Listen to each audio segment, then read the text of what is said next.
Hey everyone, this is my first time posting, and honestly, I never thought I'd be the guy pouring his heart out on the internet. But here I am. My name is Jake, and I've been married to my wife, Lisa, for 6 years. We met in college, hit it off right away, and before we knew it, we were inseparable. She was everything I thought I wanted in a partner. Smart, ambitious, funny, and, yeah, a little fiery. I loved her passion, even when it flared into arguments over small things. For the most part, we had what I'd call a good marriage. We both worked full-time, shared chores, and made time for date nights when we could. Life wasn't perfect, but it was ours. At least, that's what I thought. Looking back, I guess the first signs of trouble started a few months ago, but at the time, I brushed them off. Lisa started working late a lot. She claimed she was swamped with a big project at work, and at first, I didn't think much of it. I mean, we've all been there, right? Plus, she's always been career-driven, so I wanted to be supportive. But then little things started to add up. She became super protective of her phone, something she'd never done before. She started taking it with her everywhere, even into the bathroom. And when I'd casually ask who she was texting, she'd get defensive or roll her eyes, saying I was being nosy. I also noticed she'd stopped wearing her usual comfy clothes around the house. Instead, she put on makeup and these nice outfits, even when she wasn't going anywhere, or so she said. When I'd ask why, she'd laugh and tell me it was for her, that she just wanted to feel good. At first, I believed her. I didn't want to be that guy, the jealous husband who reads into everything. But in the back of my mind, a small voice started whispering that something wasn't right. I ignored it for as long as I could. I wish I hadn't. The tipping point came one Friday night. Lisa had told me she'd be working late again, so I decided to make myself useful and surprise her by cooking dinner. She loved my lasagna, and I figured it might cheer her up after what she described as a hell week at work. She came home later than usual, looking flustered and honestly a little too dressed up for the office. She was wearing this black dress I hadn't seen in years and had her hair done in these soft waves that I knew she didn't do herself. When I mentioned it, she brushed it off, saying she had a last-minute client dinner and didn't have time to text me. I tried to take her word for it. I really did. But as we sat down to eat, I noticed something weird. She wasn't wearing her wedding ring. "Hey, where's your ring?" I asked casually, trying not to sound accusatory. Lisa froze for half a second, just long enough to be noticeable, before smiling and saying, "Oh, I must have left it in the bathroom at work when I washed my hands. I'll grab it Monday." Her explanation seemed off. Lisa was one of the most detail-oriented people I knew. She'd never forget something like her ring. But I didn't push it. Instead, I made a mental note to keep my eyes open. Later that night, while she was in the shower, her phone buzzed on the counter. Normally, I wouldn't have thought twice about it. But this time, something inside me said to look. I picked it up and saw a text notification from someone named Megan. It read, "Can't stop thinking about tonight. Your amazing red heart." My stomach dropped. Megan? Lisa had never mentioned a Megan before. And what kind of friend ends a text like that? When Lisa came out of the bathroom, I handed her the phone and asked, "Who's Megan?" Her reaction was immediate and defensive. "She's a coworker." "Why are you snooping through my phone?" she snapped, yanking it out of my hand. I wasn't snooping. It buzzed, and that text didn't seem like something a coworker would send. Lisa rolled her eyes and let out this exasperated sigh, like I was the one being unreasonable. "Oh my God, Jake, it's nothing. She's just really affectionate. That's how she talks to everyone." Her tone was sharp, but the smile she plastered on her face didn't quite reach her eyes. I wanted to believe her, but something about her explanation didn't sit right with me. That night, I barely slept. The next couple of weeks felt like I was living with a stranger. Lisa was distant, like really distant. She'd barely talk to me, and when she did, it was short and snippy, like she couldn't be bothered. We weren't having sex anymore either. She always had an excuse. She was tired, stressed, or just not in the mood. I tried to convince myself it was a phase. Maybe she was stressed at work. Maybe I was overthinking. But deep down, I couldn't shake the feeling that something was happening right in front of me, and I was too scared to admit it. The breaking point came when she went out one Saturday afternoon. She told me she was meeting some girlfriend for brunch, but she left the house in a low-cut top, tight jeans, and heels, like she was heading to a nightclub, not a pancake house. While she was gone, I couldn't stop replaying everything in my head. The late nights, the text from Megan, the missing wedding ring. It was like my brain was piecing together a puzzle I didn't want to see. That's when I decided to do something I'd never done before. I checked our shared laptop. Lisa wasn't super tech savvy, so I figured if there was anything to find, it'd be there. And boy, was I right. Her email was still logged in, and it didn't take long to find a thread that made my heart drop. There were emails from someone named Matt, and they weren't the kind of emails you'd send to a coworker or a friend. One of them read, "Last night was incredible. I can't wait to see you again. You look so sexy in that dress. Love, Matt." There were more, some with explicit details I wish I could unsee. My hands were shaking as I scrolled through them. This wasn't just a one-time thing. It had been going on for months. She'd lied to me, over and over, and I believed her. When she came home a few hours later, laughing and smelling like perfume that wasn't hers, I was sitting at the dining table with her laptop open. "We need to talk," I said, my voice trembling with anger and hurt. Lisa froze, her smile faltering. "About what?" she asked, trying to sound casual. I turned the laptop around so she could see the emails. "About Matt, and how you've been screwing him behind my back." The second Lisa saw the emails, her entire demeanor changed. Her face went pale, and for a split second, I thought she might try to deny it. Instead, she went on the offensive. "Wow, Jake," she said, crossing her arms and glaring at me. "You're seriously going through my emails now? That's such an invasion of privacy." Invasion of privacy? I shot back, my voice rising. "Are you kidding me right now? You're cheating on me, Lisa. Don't you dare try to make me the bad guy here." She rolled her eyes like I'd just accused her of forgetting to do the laundry instead of betraying me. "It's not what you think," she said, her voice dripping with irritation. "Oh, really? So, what is it then? Because these emails make it pretty damn clear what's going on." I slammed my hand on the table, my frustration boiling over. Lisa sighed dramatically, like this whole thing was just an inconvenience for her. "Fine," she said. "Yes, I've been seeing Matt. But it's not like I planned for this to happen. He understands me in a way you don't anymore. You've been so boring lately, Jake. All you ever do is work, eat, and sleep. I needed more." Her words hit me like a punch to the gut. "More? So instead of talking to me, you just decided to screw around with some guy behind my back? That's how you fix things?" She threw her hands up. "You wouldn't have listened anyway. Every time I try to talk to you about how I feel, you just brush me off or change the subject. I needed to feel wanted, Jake, and Matt makes me feel that way." I couldn't believe what I was hearing. "This is my fault now? You're blaming me for your affair?" Lisa shrugged, her expression cold. "I'm not blaming anyone.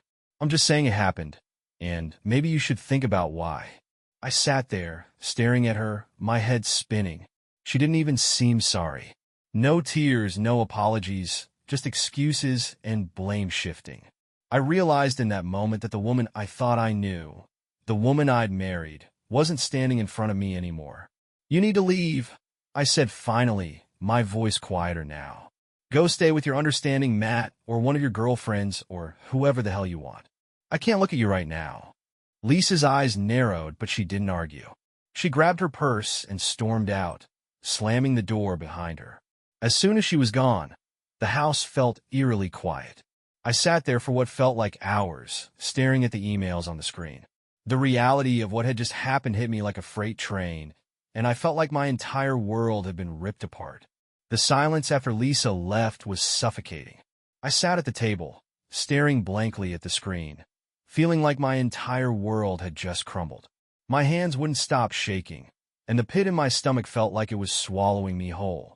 After a while, I couldn't stand the quiet anymore, so I grabbed a bottle of whiskey from the cabinet and poured myself a glass, something I rarely did.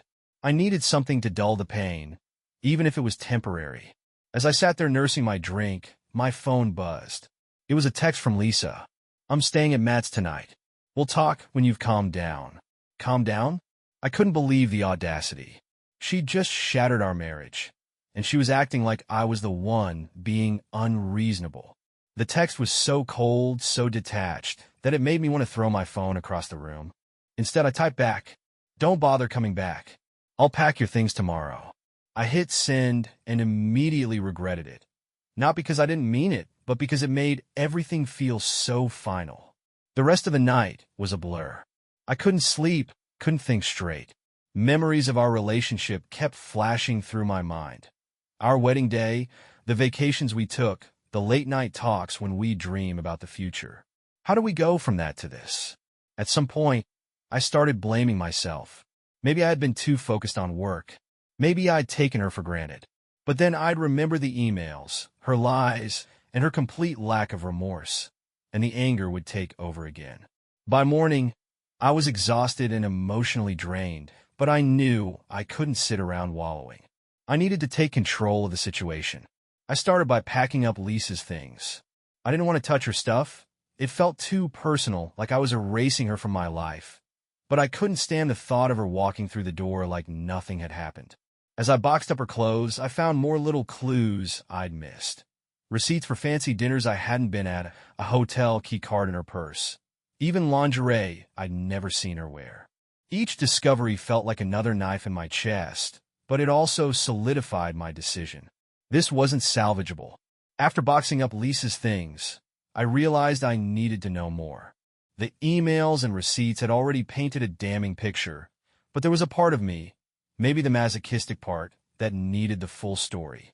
I couldn't move forward without understanding how deep the betrayal went. I decided to dig. It wasn't something I was proud of, but at this point I figured I had nothing left to lose. I started with her phone records. We shared a cell plan, so I logged into the account online and pulled up her call and text history. Sure enough, Matt's number showed up constantly. Late-night calls, texts during her work hours. Even during our anniversary dinner a few months back. That one stung the most. Next, I checked her social media accounts. Lisa had always been careful about what she posted. Her public persona was polished and curated, but I found a few private messages between her and her friends that shed some light on how long this had been going on. One friend, a woman named Amanda, had messaged her weeks ago. "Be careful, Lisa. If Jake finds out, it's going to get ugly." Lisa's response? "He's clueless. Besides, it's not like I'm doing anything wrong." I couldn't believe what I was reading. She didn't even think what she was doing was wrong. Finally, I decided to look up Matt. His full name had been in one of the emails, and a quick Google search brought up his LinkedIn profile. He was one of Lisa's co-workers, just as I suspected. Married too. I felt a sick satisfaction in knowing he wasn't any better than her. But then I noticed something else, his wife's name, Emily. A part of me hesitated, but I knew I couldn't stay silent. If I were in her position, I'd want to know. I found her on Facebook, sent her a message, and after a few hours of debating what to say, I went with the blunt truth. "Hi, Emily, I don't know if you know me, but I'm Jake, Lisa's husband. I've recently discovered that Lisa and Matt have been having an affair. I thought you deserved to know." I didn't expect a response, but within an hour, my phone buzzed. It was Emily. Her reply was short and devastating. "You're not the first to tell me this. Can we talk?" When Emily's message came through, I stared at it for what felt like an eternity. My mind raced with questions. How long has she known? Has this happened before? Was Matt some serial cheater dragging my wife down with him? I took a deep breath and typed back, "Sure. When's a good time for you?" She replied almost immediately, asking if we could talk over the phone. I hesitated for a moment, but then sent her my number. Within minutes, my phone rang. "Hi, Jake," she said, her voice shaky but firm. "I'm Emily. Thanks for reaching out. I wish it was under better circumstances." "Yeah," I replied, unsure of what else to say. There was a long pause before she asked, "How did you find out?" I walked her through everything. Lisa's late nights, the text from Megan, the emails, and finally, the receipts and hotel key card. As I spoke, I could hear Emily sighing, almost as if she was ticking off boxes on a mental checklist. "Sounds familiar," she said when I finished. "What do you mean?" I asked, feeling my stomach tighten. Emily hesitated, then said, "This isn't the first time Matt's done this. He had an affair about 3 years ago with another coworker. I forgave him because he promised he'd changed, that it was a one-time mistake. I guess I was wrong." Her words hit me hard. It wasn't just Lisa who'd betrayed me. It was Matt, too. This wasn't some whirlwind romance or spark they'd rediscovered in each other. It was a calculated, selfish decision by two people who should have known better. "I'm sorry," I said finally, unsure of what else to say. "Don't be," Emily replied. "This isn't on you. It's on them." We talked for over an hour, piecing together the timeline of their affair. Based on what we both knew, it had started about 6 months ago. Lisa and Matt had been meeting during work trips, staying late at the office together, and sneaking off during weekends when they claimed to have other commitments. The more Emily talked, the angrier I got, not just at Lisa, but at myself. How had I missed all of this? How had I let her lies slip past me for so long? "I don't know what to do," Emily admitted toward the end of the call. "Do I confront him? Do I leave?" "I wish I had an answer for you," I said honestly. "Right now, I'm just trying to figure out what my next step is, too." We agreed to keep in touch and share any new information we uncovered. It felt strange, bonding with a stranger over mutual betrayal, but also oddly comforting. At least I wasn't alone in this. After we hung up, I sat on the couch, staring at the wall. My mind was a storm of emotions: anger, sadness, confusion, and even a weird sense of relief.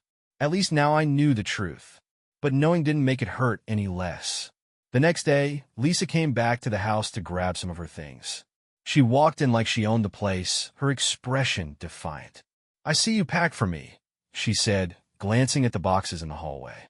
"Yeah," I replied, my tone cold. "Figured it'd save you the trouble." Lisa crossed her arms. "Are you really going to let 6 years of marriage go just like that? Over one mistake?"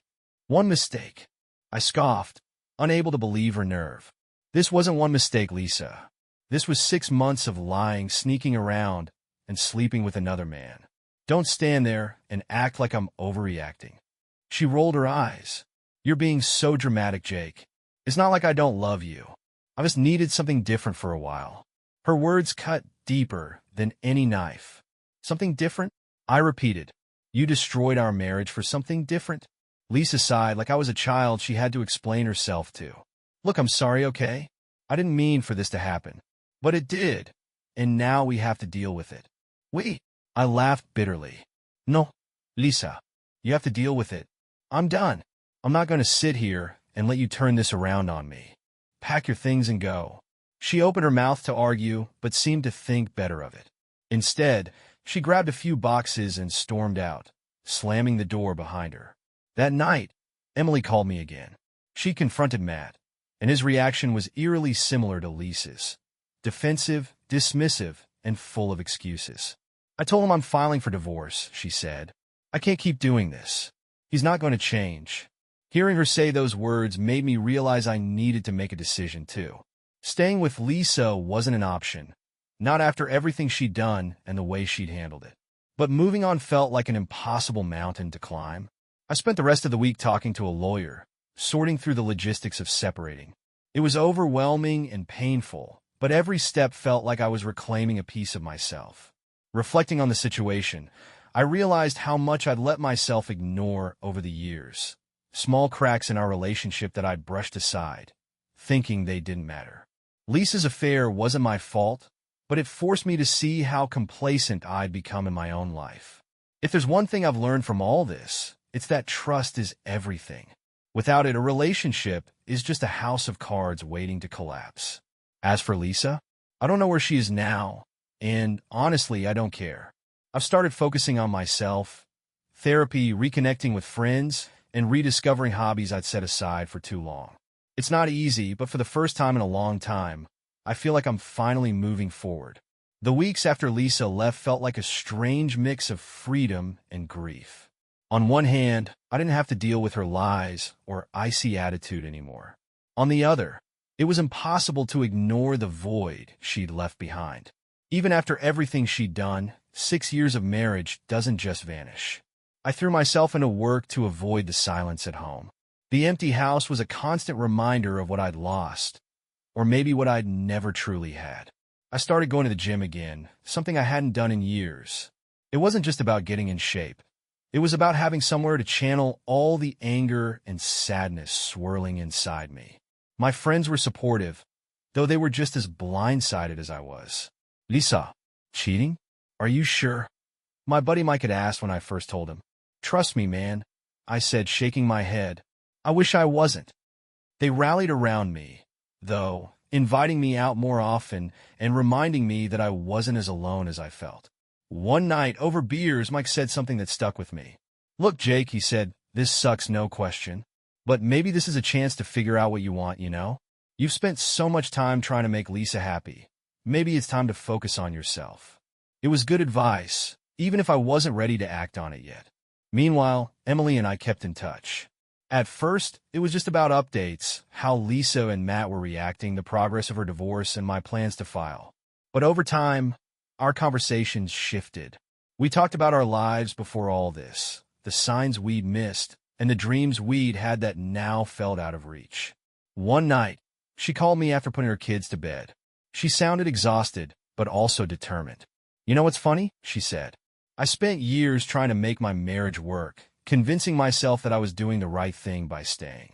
But now that it's over, I feel relieved, like I can finally breathe again." I understood exactly what she meant. "Yeah," I said. "It's like you don't realize how much weight you've been carrying until it's gone." We talked for hours that night, and for the first time in weeks, I didn't feel like I was drowning. Emily got it. She understood the pain, the anger, and the weird mix of freedom and loss. The turning point for me came about a month after Lisa left. I'd been avoiding our bedroom, sleeping on the couch instead. It felt too weird being in the space we'd shared. But one night, I forced myself to go in there, determined to reclaim it. I spent hours reorganizing everything, throwing out old memories that felt tainted now. Photos of us smiling on vacation, love notes she'd written me years ago, and even our wedding album.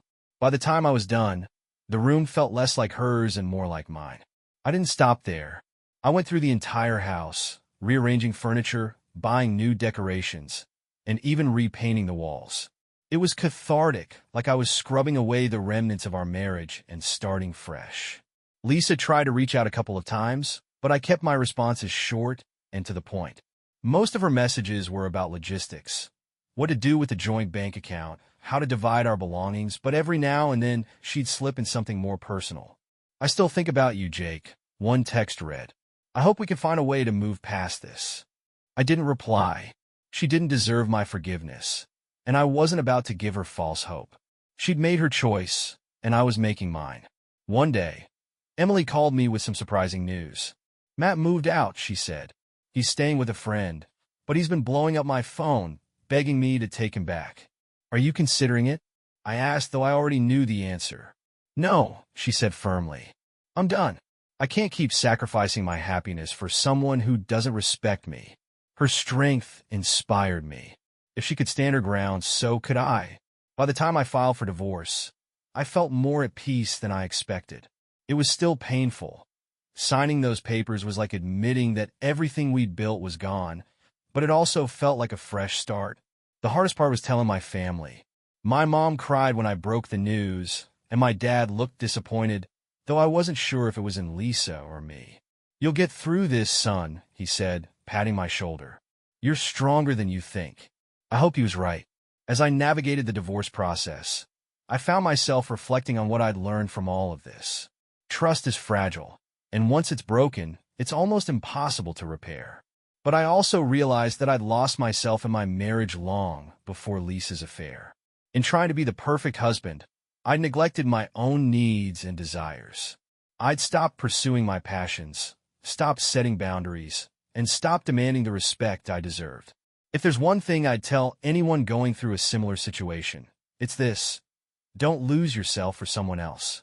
Love should be a partnership, not a sacrifice. Just when I thought I was settling into a rhythm, work, gym, therapy, and the occasional call with Emily, life threw another curveball my way. One evening, as I was cleaning up after dinner, there was a knock at the door. I wasn't expecting anyone, so I hesitated before answering. When I opened it, there she was, Lisa. She looked different. Her makeup was smudged, her hair unkempt, and her usual confident posture was gone. For the first time in years, she seemed genuinely vulnerable. "What are you doing here?" I asked, my voice sharper than I intended. "Can I come in?" she asked softly. I wanted to say no, to slam the door in her face, but curiosity got the better of me. I stepped aside and let her in, though I kept my distance. She walked into the living room, glancing around as if she was searching for something familiar. I didn't offer her a seat, and after a moment, she turned to face me. "I messed up, Jake," she said, her voice cracking. I crossed my arms. "Yeah, you did. I've been staying with Matt," she admitted, "but it's not what I thought it would be. He's not what I want." I laughed, the sound bitter and hollow. "And what am I supposed to do with that, Lisa? You made your choice. You chose him." Tears welled up in her eyes, but I didn't feel any sympathy. "I was wrong," she said. "I thought I needed something new, something exciting, but all I did was destroy the best thing I ever had." Her words might have meant something months ago, but now they felt empty. "It's too late," I said, my voice steady. "You didn't just destroy our marriage, Lisa. You destroyed my trust, my peace of mind, and any respect I had for you. There's no coming back from that." She looked like she wanted to argue, but instead, she nodded. I needed to say it," she said, "even if it doesn't change anything." "It doesn't," I replied, holding her gaze. Lisa lingered for a moment longer before turning to leave. At the door, she paused. "I'm sorry, Zeke, for everything." I didn't respond. I watched as she walked down the driveway, disappearing into the night.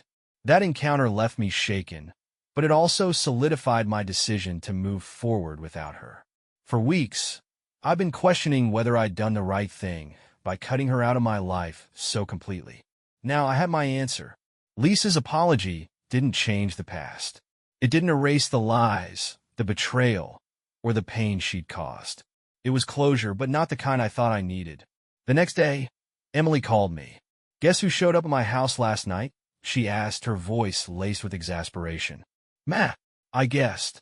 "Bingo," she said. "He was crying, begging me to take him back. He even brought flowers." "What did you do?" "I told him to shove the flowers somewhere unpleasant and slammed the door in his face," she said, and I couldn't help but laugh. Emily had a way of making even the darkest situations feel lighter. Over the past few months, she'd become one of the few people I could truly rely on. "Good for you," I said. "You deserve better." "So do you," she replied. Her words stuck with me. That weekend, I decided to do something for myself. I signed up for a weekend hiking trip with a local group I'd found online. It was completely out of my comfort zone, but I needed to get out of the house and clear my head. The hike was challenging but rewarding. For the first time in months, I felt truly present, focused on the trail and the beauty of the world around me. One of the other hikers, a woman named Sarah, struck up a conversation with me during a break. She was smart, funny, and easy to talk to. Nothing like Lisa. We exchanged numbers at the end of the trip, and while I wasn't sure if I was ready to date again, it felt good to connect with someone new. By the time I got home, I realized something. I was finally starting to feel like myself again. The weight of the past few months was still there, but it didn't feel as suffocating. I wasn't just surviving anymore, I was living. It's been about 6 months since Lisa left, and it feels like a lifetime ago. Looking back, I can't quite believe how much I've changed in such a short amount of time. But that's what happens when your life gets turned upside down. You either fold, or you pick up the pieces and rebuild. At first, I didn't think I'd ever get to this point. There were days when it felt like the weight of everything, the betrayal, the lies, the confusion would crush me.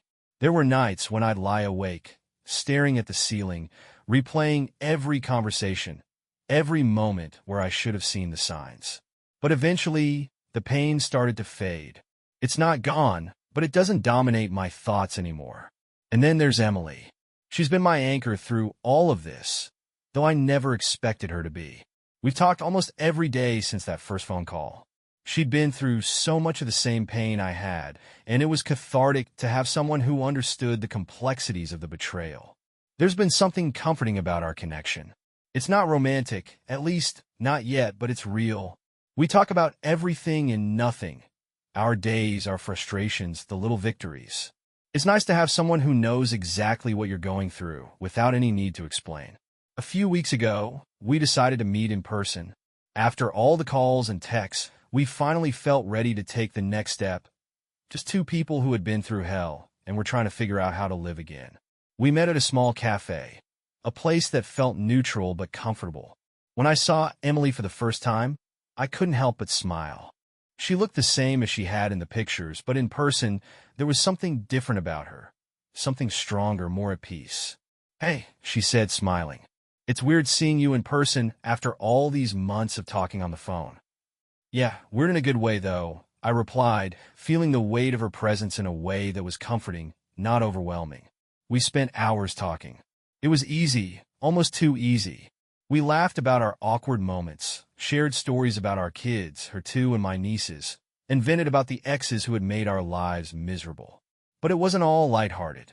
At one point, Emily looked at me seriously, her gaze thoughtful. "I know we're not here to talk about the past, but I need to ask you something," she said. I raised an eyebrow. "Okay. Do you think you'll ever be able to trust again? In relationships? In people?" Her question hit me harder than I expected. The truth was I didn't know. I wanted to believe that I could, but the scars from what Lisa did weren't something I could just erase. They were part of me now. "I don't know," I said honestly. "I don't know if I'll ever trust someone the way I trusted her." "I get that," Emily said softly. "I feel the same about Matt. It's like you spend so much time believing in someone, thinking you know them, and then they betray you. It shatters everything. I don't know how I'm going to move forward," I admitted, surprised at how vulnerable I sounded. "I'm not sure what comes next for me." Emily smiled gently. "I think you just have to take it one day at a time. And remember, it's okay to be unsure. You don't have to have everything figured out right away." Over the next few weeks, I found myself thinking more about what she said. One day, after a particularly hard therapy session, I sat down and wrote myself a letter. It wasn't for anyone else, it was for me. The letter was a list of everything I'd learned from my marriage and from my divorce. It wasn't easy to write, but it helped me process things in a way that therapy hadn't. It was a letter of closure, not just to Lisa, but to myself. I needed to forgive myself for staying as long as I did. I needed to acknowledge the mistakes I made, the compromises I had ignored, and the love I had lost. But the most important thing I wrote in that letter was this: "You're worthy of love. You deserve someone who values you, who cherishes you, and who will never make you question your worth." For the first time in a long time, I felt a sense of peace. I didn't have all the answers, but I knew I was moving in the right direction. A month later, I had a breakthrough. I was sitting in the living room, flipping through some old photo albums, ones I'd packed away after Lisa left, and I came across a picture of us on our honeymoon. We looked so happy, so in love. It hurt to look at it, but then something shifted. I didn't feel the anger or the sadness. I felt gratitude. I was grateful for the good memories we had. I was grateful for the person I had been before everything fell apart. And I was grateful for the lessons I had learned, even if they were painful. At that moment, I realized that while Lisa had destroyed my trust in her, she hadn't destroyed me. I still had so much to offer, so much love to give, and that was something no one could take away from me. As for Emily, we continue to talk. She's been a solid friend and an important part of my healing journey. We've agreed not to rush anything. We're both still processing our pasts, figuring out who we are outside of our exes. But if anything does develop between us, I'm ready to face it. The truth is, I don't know what the future holds. I've learned not to try and control every outcome, but I do know that I'm moving forward. And that's enough for now. To anyone who's going through something similar, I'd say this: healing is messy. It doesn't happen overnight, but you can survive it. You can rebuild, and you can love again, whether it's with someone else or with yourself. It's hard and it's painful, but it's worth it. You're stronger than you think. It's funny how life has a way of surprising you when you least expect it. Just when I thought I had everything figured out, when I was finally at peace with my past and focused on healing, something shifted. It started as a small change. One afternoon, after an especially tough therapy session, I found myself scrolling through social media. I wasn't looking for anything in particular, just killing time, when I saw a post that caught my eye. It was a picture of Sarah, the woman I met on that hiking trip a few months ago. She had posted a photo of herself with a small group of friends, laughing, hiking boots covered in dirt, her face glowing with a mixture of contentment and joy. It wasn't just a picture that made me stop scrolling. It was the caption: "Sometimes you have to take the long road to find your peace." #New Beginnings. The simplicity of the post hit me in a way I didn't expect. I realized how much I admired Sarah's attitude, her ability to find beauty in life despite the challenges she'd faced. There was something about her that had always been refreshing. Someone who wasn't hiding behind walls. Someone who wasn't afraid to show her real self. I clicked on her profile, hesitated for a moment, then sent a message. It was casual, just an acknowledgement of the picture, a comment about how nice it was to see someone enjoying life. To my surprise, she replied almost immediately. "Thanks. It's been a journey, that's for sure. I've been thinking about our hike. I really enjoyed talking to you that day." I smiled at the message. It was simple, but it felt like an opening. I responded, and before long, we were chatting back and forth like old friends. We made plans to meet up again, though this time we kept it casual. Lunch at a local spot, no expectations, just getting to know each other outside the context of that hike. Meeting Sarah felt different this time. She wasn't just a stranger I met on a hike. There was a sense of familiarity now, a feeling that we shared something in common. We were both people who had been knocked down, but we were also standing back up. We talked about everything, life, the struggles we'd faced, the lessons we'd learned. She wasn't someone who asked me about Lisa, and I didn't feel the need to mention her. It felt like a clean slate, and that was exactly what I needed. After lunch, we went for a walk around the park, and for the first time in a long time, I felt a spark. It wasn't the kind of overwhelming, intense connection I had with Lisa. It wasn't even close. But it was something genuine, something real. We enjoyed each other's company, and there was an ease between us that felt natural. "I have to admit," Sarah said, as we sat on a bench, "I didn't expect you to reach out after the hike. But I'm glad you did." I laughed, feeling a little sheepish. Honestly, I didn't expect to reach out either. But something about that day stuck with me. It felt nice. Simple, you know? "Yeah, I get that," she said with a smile. "Sometimes the simple things are the best things." As we continued talking, I realized how much I was enjoying her company. It wasn't about rushing into something, it was about letting things develop naturally. We were both in a place where we weren't trying to fill any voids, but rather to see where life would take us, step by step. Over the next few weeks, Sarah and I continued to talk and meet up. We spent more time hiking, grabbing coffee, and just exploring the city together. The more time we spent together, the more I found myself opening up. I shared things with her that I hadn't shared with anyone else, not just about Lisa and my marriage, but about the parts of me that had been buried for so long. I talked about my fears, my dreams, and what I wanted out of life now that I wasn't tied to the expectations of my past. And Sarah did the same. She talked about her own experiences, her struggles, and what she'd learned. It was easy to talk to her. There were no pretenses, no forced conversations. We were just two people, learning about each other, enjoying each other's presence. A few months later, I realized something. I hadn't thought about Lisa or my past relationship in weeks. It wasn't that I had completely erased it from my memory, but I had let it go. I had stopped holding on to the anger and resentment that had once defined me. I was finally living for myself. And for the first time in a long time, I wasn't afraid of what the future held. One evening, after a long walk with Sarah, we sat on a bench near the lake, watching the sunset. It felt like a moment of peace, a moment where everything was exactly as it should be. "You know," Sarah said softly, breaking the silence, "I'm really glad we met." "Me too," I replied, looking at her with a sense of gratitude. "You've been a good influence." She smiled, her eyes sparkling in the fading light. "Well, I'm glad to be that for you." I reached out and took her hand, surprised at how natural it felt. In that moment, I realized that while I wasn't sure what the future held for us, I was open to finding out. For the first time in years, I felt hopeful. It wasn't a fairy tale, but it didn't have to be. What I had with Sarah, what I had with myself, was something real, something I could build on. And maybe, just maybe, it was the beginning of something new, a new chapter where trust, respect, and love weren't things I had to earn, but things I could give freely. To anyone still stuck in the past, still clinging to the pieces of a broken relationship, I'll say this: let go. Let go of the anger, the hurt, and the fear. You don't have to have everything figured out right away, but start moving forward. Life won't wait for you, and neither should you wait for it. You deserve happiness. You deserve peace. You deserve love, from yourself first, and maybe from someone else when the time is right. A lot has changed since I met Sarah.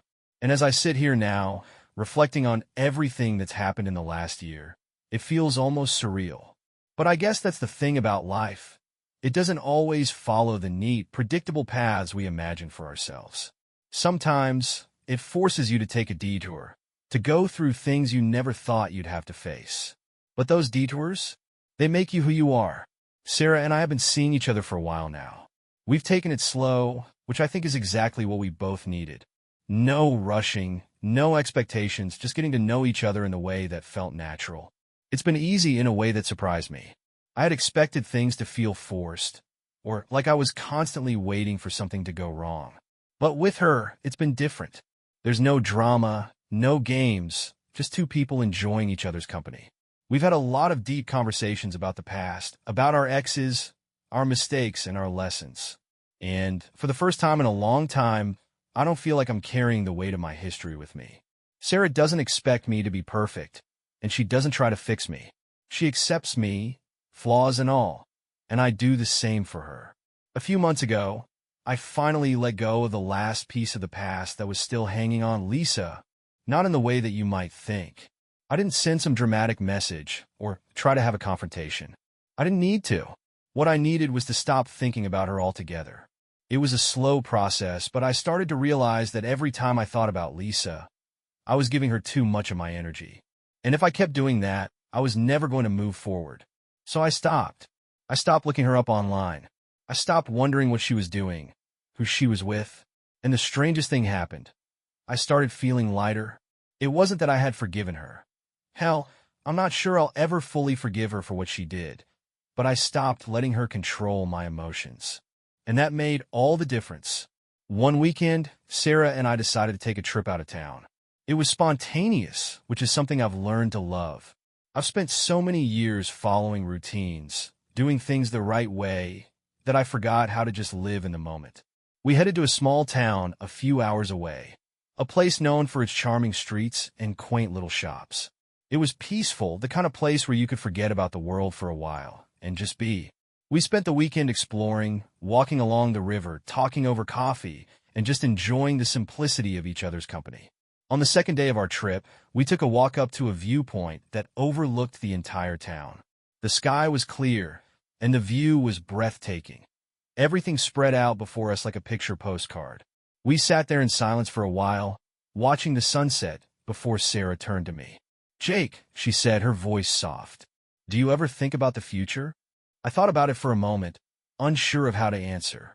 "I do," I said finally, "but not in the way I used to. I used to plan everything out, every step, every decision. But now, I'm learning to just take it day by day. I think that's enough for me right now." She smiled, and something in her expression made me feel like she understood exactly what I meant. "I like that," she said. "I think I'm learning to do the same." We sat there for a while longer, the sun dipping lower in the sky, casting everything in a golden light. For the first time in months, I felt completely at peace. It wasn't because I had all the answers or because everything in my life was perfect. It was because I had finally stopped fighting. I had stopped trying to control everything. And somehow, that had made all the difference. Since that trip, things between Sarah and I have only gotten stronger. We still take things one day at a time, but there's a sense of ease now, of feeling that we're both in this together. And while I'm still not sure what the future holds, I know that I'm okay with it. There's something incredibly freeing about accepting uncertainty. It's not that I'm giving up on having a future, but I'm learning to embrace the present.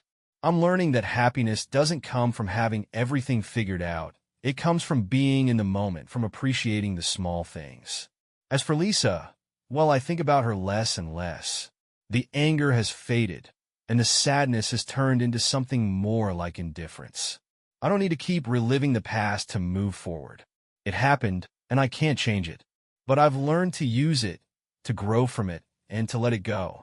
There are days when I still get frustrated, when I think about everything I lost in that marriage, the time, the trust, the emotional energy, and I feel angry. But then I remind myself that I'm not that person anymore.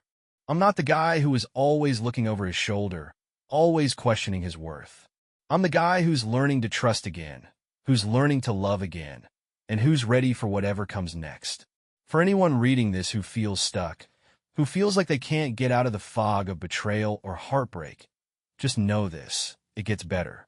It might not seem like it now, but it does. Healing is a messy, non-linear process, but it's possible. You don't have to have everything figured out today, tomorrow, or even next year. Just take it one step at a time. You deserve to be happy, to find peace, and to love again. You've been through enough, and you've survived it. Now it's time to start living again. It's been almost a year since I met Sarah. A year since I allowed myself to truly begin moving forward, to stop looking over my shoulder at the life I thought I had. The year has been full of growth, but also a fair amount of uncertainty. If you had told me last year where I'd be today, I would have laughed and called you crazy. But here I am, doing better than I ever thought possible after everything that happened with Lisa. A lot of people warned me about rushing into a new relationship. They said I should take more time to heal, to be sure I wasn't just looking for a distraction. And maybe in some ways they were right. But there's also something I've learned. There's no perfect timeline for healing. No one knows the exact moment when you'll be ready to love again. And sometimes it happens when you least expect it. For Sarah and me, things have progressed naturally. We haven't rushed into anything, but we've been building something real. Every time we meet, every time we talk, I'm reminded that we don't have to be perfect. We just have to be honest with each other. And so far, that's been enough. We've spent a lot of time discussing our pasts, the things that shaped us, and how we've both come to terms with the parts of ourselves that we don't always like. It's funny how, when you open up to someone, you realize how much you've been holding back. But with her, I feel seen. I don't feel like I'm constantly guarding myself. And for the first time in a long time, I'm not afraid to make plans for the future. I don't have everything figured out, but that's okay. It's a relief, honestly, to let go of the need to control every outcome. I've started thinking about things that I hadn't allowed myself to think about in years. Traveling, hobbies I used to love, new career goals. Before, I was so wrapped up in the chaos of my marriage, and then the aftermath of my divorce, that I lost sight of who I was outside of it all. But now, I'm rediscovering parts of myself that I forgot were there. I recently signed up for a cooking class, something I've always wanted to do, but never took the time for. It sounds small, but it's a reminder that I can still pursue the things I love. It's a way of telling myself that I'm still allowed to enjoy life, even after everything that's happened. A few weeks ago, Sarah and I had a conversation that I've been thinking about ever since. We were sitting on our couch, drinking wine, when she casually asked, "Where do you see us in the next year?" At first, I wasn't sure how to answer. It felt like a loaded question, one that I wasn't ready to answer yet. But then I realized something. I didn't need to have all the answers. In the past, I've been so focused on making everything fit into neat boxes, planning out every step, that I never allowed myself to just be in the moment. So, instead of giving her some rehearsed response about the future, I just said, "I don't know, but I'm happy with how things are right now. I'm happy with you." She smiled, and I could tell that she appreciated my honesty. It wasn't some grand declaration of love or commitment. It was just a simple truth. And sometimes I think that's all we really need. After that conversation, I started to feel something shift within me. Maybe it was the weight of the past finally lifting, or maybe it was the realization that I didn't have to have everything figured out. But for the first time in a long time, I felt truly free.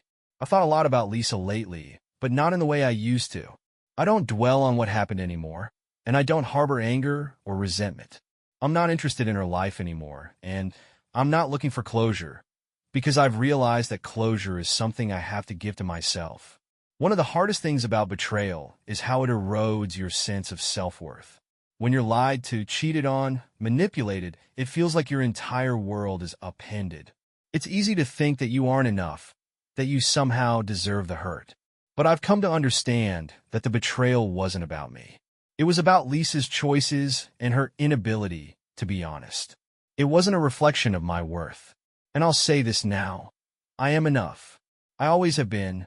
For anyone going through something similar, I want to share something that I've learned over the past year. Healing is not linear. There are days when you feel like you've made so much progress, and then there are days when the hurt comes back. That's okay. What matters is that you keep moving forward, even on the hard days. You don't have to rush your healing. You don't have to rush your life. Trust that when the time is right, the pieces will start to fall into place. But you also have to be willing to accept that the future is uncertain. You can't control everything. And that's a hard pill to swallow, especially when you've spent so long trying to control every outcome. But the truth is, life is unpredictable, and that's what makes it beautiful. As for Sarah and me, I don't know where we're going, but I'm excited to find out. I'm not holding my breath for some grand fairy tale ending. But what I do know is that I'm in a place where I'm open to whatever comes next. I'm not afraid to love again, and I'm not afraid to let go of the past. And most importantly, I'm learning to love myself first. Because without that, nothing else matters. To anyone who's still struggling with their own heartbreak or betrayal, it gets better. You are worthy of love, happiness, and peace. Take your time. Let go of the anger. Let go of the guilt. And trust that you have the strength to rebuild, even when it feels impossible. It's a long road, but I promise you it's worth it. It's funny how life has a way of taking us to places we never expected.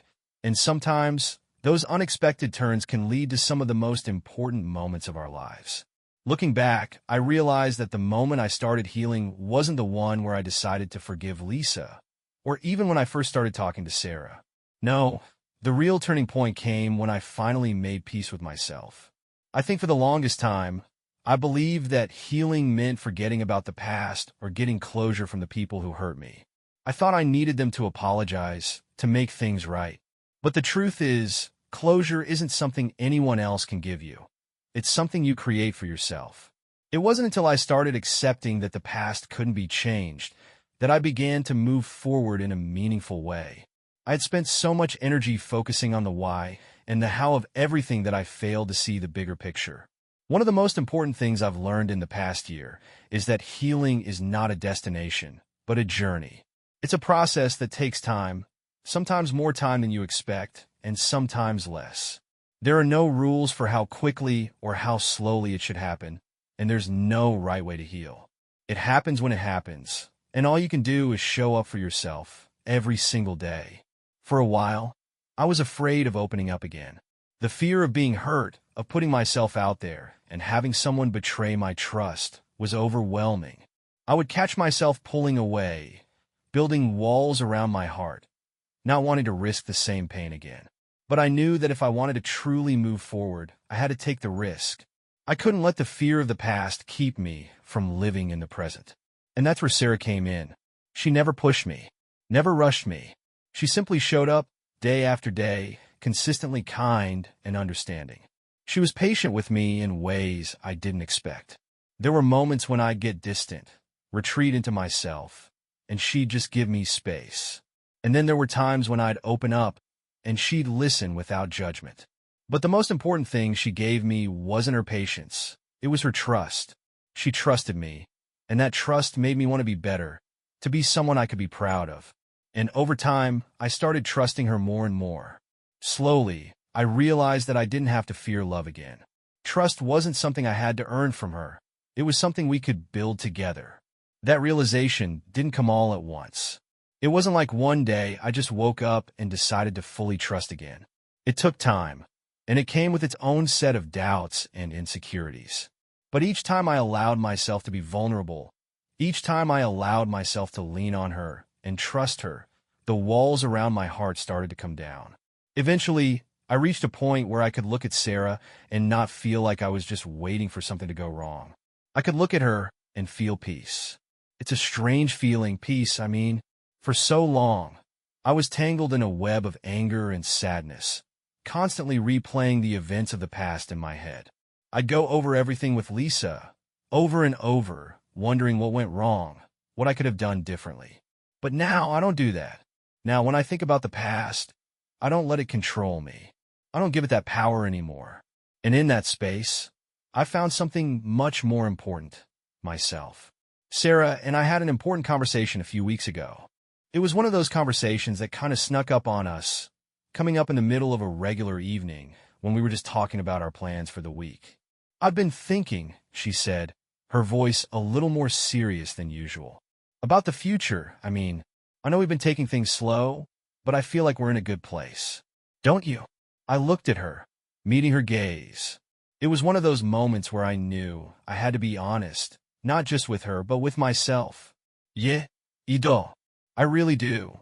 She smiled, but I could tell she was still waiting for something. Maybe a deeper answer. And what does that future look like to you? I took a deep breath. This was the moment. The moment where I had to decide whether I was going to stay in this safe, comfortable space or take the leap forward. I thought about everything that had happened. The pain, the betrayal, the healing, and I realized that for the first time in a long time, I wasn't afraid of the unknown. I don't know exactly, I said, but I'm ready to find out. With you. She didn't say anything for a moment, and I could feel the weight of the words hang in the air between us. But then she reached over and took my hand, giving it a reassuring squeeze. I'm glad to hear that, she said softly, because I'm ready too. In that moment, I realized that sometimes it's okay not to have all the answers. The most important thing is that you're willing to walk into the future with open eyes, open heart, and the confidence that no matter what happens, you've already come a long way. It hasn't always been easy, and there have been moments of doubt. There have been days when I've questioned if I'm really ready for everything that's ahead. But every time I feel uncertain, I remind myself of how far I've come, of the strength I've built through the pain. And I remind myself that I deserve this peace, this love, this future. And so does Sarah. For anyone who's reading this and wondering if they'll ever feel whole again after betrayal, if they'll ever trust again or love again, know this, you will. It takes time, it takes work, but you'll get there. And the journey will teach you things you never thought you'd learn about yourself. It's not the easy way, but it's the right way. The road to healing may be long, but with each step, you'll get closer to the person you're meant to be. You deserve to be whole. You deserve to be loved. And most of all, you deserve to trust yourself again. It's funny how life is a way of bringing things full circle. A year ago, I was in a place I never thought I would be. The emotional wreckage of a failed marriage. Unsure of who I was anymore. Questioning whether I'd ever find happiness again. But as I sit here today, I realize that all of it, the pain, the heartbreak, the betrayal, was a part of the journey. A messy, painful, but ultimately transformative journey that has led me here. Content, whole, and ready to embrace whatever comes next. I didn't expect to be this far along. A part of me thought that I'd always carry a piece of the old pain with me, that it would forever define me. But with every step I took, I found that the old wounds were healing. Not because I had forgotten what happened, but because I had learned to accept it, to move through it instead of allowing it to define me. One of the biggest lessons I've learned from all of this is that healing doesn't come from ignoring the pain, but from facing it head on. For so long, I buried my feelings, convinced myself that I had to move on quickly and just get over it. But the truth is, healing is an ongoing process. Some days are better than others. There are still moments where the past sneaks in, where the memories of betrayal creep back. But the difference now is that I don't let them control me. When Sarah and I first started talking about a future together, I was scared. I couldn't help but wonder if I was rushing things, if I was still too broken to commit to someone new. But the more I got to know Sarah, the more I realized that I wasn't rushing into anything. We were taking it slow, yes, but more importantly, we were being real with each other. I was open about my fears, my doubts, and the trauma I was still processing. And she listened. She didn't try to fix me or rush me through it. She just let me be, and that made all the difference. Sarah didn't try to be the answer to my problems. Instead, she became a partner in my healing. She was there when I needed her, and she gave me space when I needed it. I didn't have to hide from her. She saw me, broken, scarred, but still worthy of love. And over time, I came to believe that too. About 6 months ago, Sarah and I started talking more seriously about the future. It wasn't a conversation that came out of nowhere. It had been building over time, in the small moments, the quiet gestures, the deep conversations. But I remember one evening, sitting on the couch, our feet tangled up together, when she asked me a question that shifted everything. "Do you think we're ready?" she asked, her voice a little uncertain. "Ready for what?" I asked, already knowing the answer. For the next step, she said, her eyes searching mine. For a future. Together. I looked at her for a long moment. We had been through so much already, me with my past and her with hers. We had both been broken in our own ways. And yet here we were, still standing, still trying, still believing in each other. I think I am, I said finally. I think I've been ready for a while. It's just taken me time to realize that I deserve to be happy. And I deserve to have a future. With you. It was the first time I had truly said it out loud. Truly let myself believe that I could have something real. Something lasting. And she smiled, that smile that made me feel like everything was going to be okay. Then let's do it, she said softly. In the weeks that followed, things between Sarah and I deepened.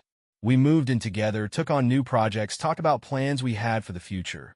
Trips we wanted to take, places we wanted to see, things we wanted to do. There's something incredibly healing about allowing yourself to dream again, something that I didn't realize I had stopped doing until I started dreaming with her. We're not perfect, and I don't expect us to be. There are still challenges ahead, but now I know that I can face them. Not just because I've grown stronger, but because I've learned to trust again. I've learned that love doesn't mean perfection. It means being willing to show up for each other, even when things aren't easy.